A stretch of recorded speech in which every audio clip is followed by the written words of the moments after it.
leur propre publicité. C'est vous qui avez organisé ce colloque, c'est vous qui le présidez. Oui, on peut dire le contraire, oui. Et pourquoi ce colloque justement? Eh bien, parce que d'abord, je suis un agité, mais en dehors de cette considération, il y a le fait que je suis extraordinairement préoccupé par l'explosion démographique de l'Afrique. Et avec toute la sympathie que je porte aux Africains, je crains que cela ne se traduise par un débordement humain, c'est-à-dire des courants migratoires écrasants et qui vont, je serai brutal, tuer la civilisation européenne. Parce que avoir 2 ou 3% d'Africains en Europe, c'est parfait. En avoir 30%, c'est la mort sans phrase. Alors je reviens un peu en arrière, j'ai écouté des intervenants avec sympathie, notamment Gourevitch, qui avait l'air de dire, bon, ben, finalement, le danger est lointain, il est plus mesuré. C'est pas vrai. Le danger, il est là. Parce qu'en démographie, on peut faire des prévisions à peu près sûres à 30 ans. Mais nous sommes en 2015.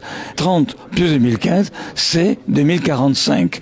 Donc c'est demain, en réalité. Le problème, il n'est pas dans 3000 ans, il est dans 3-4 décennies. Et c'est la raison pour laquelle il faut réagir maintenant. D'ailleurs, ce que je propose, ce n'est pas de larguer des bombes atomiques sur l'Afrique.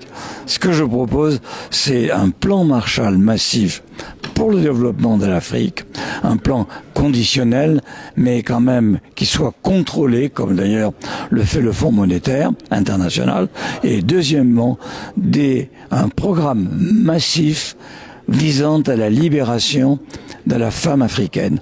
La condition féminine en Afrique, qu'on le veuille ou non, est abominable. Elle l'est encore abominable. Or, c'est la femme africaine qui détient la clé de l'avenir du continent. Est-ce que c'est pas donner une réponse occidentale à un problème africain et justement rentrer dans les mêmes erreurs qu'il y a pu avoir pendant la colonisation? Vous avez tout à fait raison, c'est une réponse occidentale parce qu'il n'y en a pas d'autre. C'est un problème africain parce que c'est pas le nôtre. Nous, c'est l'inverse. Nos femmes n'ont pas assez d'enfants et on leur reproche suffisamment, avec suffisamment de force.